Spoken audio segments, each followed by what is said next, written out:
राधे राधे दोस्तों, स्वागत है आपका हमारे YouTube चैनल कान्हा दीवानी में, जहां हम बातें करते हैं पूजा पाठ से जुड़े टॉपिक पर। तो आज हम जानेंगे कि राधा अष्टमी हमें कब और कैसे मनानी है। तो राधा अष्टमी के बारे में आज हम जानेंगे कि हम राधा अष्टमी कैसे और कब मनानी है। शास्त्रों में ऐसा वर्णन है कि हमें जन्माष्टमी व्रत रखने पर 1000 करोड़ एकादशी रखने का फल प्राप्त होता है। वहीं पर अगर हम जो राधा अष्टमी का व्रत रखते हैं तो हमें 1000 करोड़ जन्माष्टमी रखने का फल प्राप्त होता है। तो सोचिए राधा अष्टमी कितनी महत्वपूर्ण और फलदायी है। तो हमें राधा अष्टमी का जो व्रत है जरूर और जरूर से रखना चाहिए। तो राधा अष्टमी अब हम जानेंगे कि राधा अष्टमी है कब। तो राधा अष्टमी इस साल 2025 में दिन रविवार 31 अगस्त को मनाई जाएगी। राधा अष्टमी दिन रविवार 31 अगस्त को जो हमारी राधा रानी है उनका जन्म दोपहर 12 बजे भादव मास में हुआ था। तो कुछ लोग जो सप्तमी तिथि से ही राधा अष्टमी का व्रत प्रारंभ कर देते हैं, कुछ लोग दोपहर 12 बजे तक ही रहते हैं और कुछ लोग पूरे दिन का व्रत करते हैं। तो आपके पास आप जैसे रखने चाहें, आपकी सुविधा के अनुसार, आपकी जैसी सामर्थ्य हो, आप वैसे राधा अष्टमी का व्रत रख सकते हैं दोपहर 12 बजे तक या सप्तमी तिथि से या फिर पूरे दिन का। मैं तो 12 बजे तक ही रखती हूँ।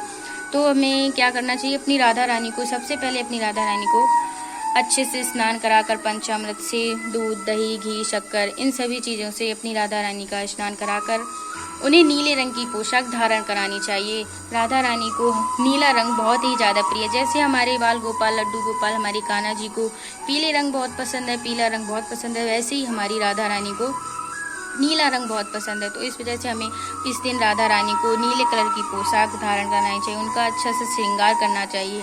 कुछ लोग प्रश्न है कि हमारे यहाँ राधा रानी नहीं है, तो आप अपने लड्डू गोपाल को, अपने बाल गोपाल को इस दिन राधा रानी का रूप धारण कराकर श्रृंगार कर उनका भी पूजन कर सकते हैं। तो आप अपने लड्डू गोपाल को राधा रानी के जैसा श्रृंगार कराइए, उनको पोशाक पहनाइए और उनको बिंदी लगाइए, लिपस्टिक, जो श्रृंगार राधा रानी को किया जाता है वो आप अपने लड्डू गोपाल को कर सकते हैं और अपने लड्डू गोपाल के साथ राधा अष्टमी सेलिब्रेट कर सकते हैं।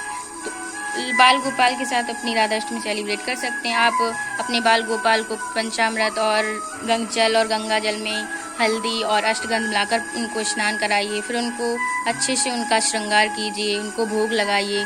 तो अब हम बात करते हैं कि हमें राधा अष्टमी पर भोग क्या लगाना चाहिए। हमारी राधा रानी को अरवी की सब्जी बहुत ज़्यादा प्रिय है, तो आप उनको अरवी की सब्जी बनाकर खिलाएं। आप अरवी का हलवा, अरवी जो आप डिश बनाना चाहें वो बना सकते हैं। पर राधा रानी को दही अरवी बहुत ही ज़्यादा प्रिय है, तो आप राधा रानी को दही अरवी, कड़ी और चावल इन सब का भोग लगाएं।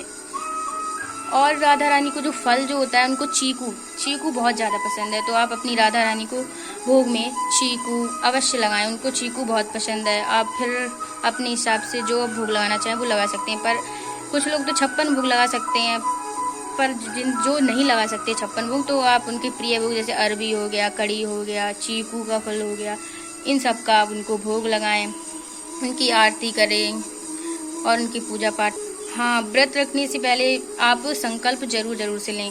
व्रत में संकल्प लेना बहुत जरूरी होता है, वरना आपका जो व्रत होता है वो अधूरा माना जाता है।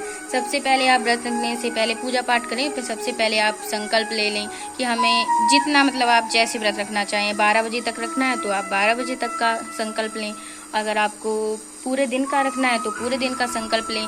आप संकल्प लें, राधा रानी का नाम लें, आप हाथ में जल, गंगा जल, अक्षत और कुछ पुष्प लेकर हाथों में आप संकल्प ले लें, हाँ मैं ये व्रत रख रही हूँ। फिर आप अपने भगवान जी के पास, अपने लड्डू गोपाल के पास उसे छोड़ दें और व्रत का पालन करें, व्रत का पालन करें।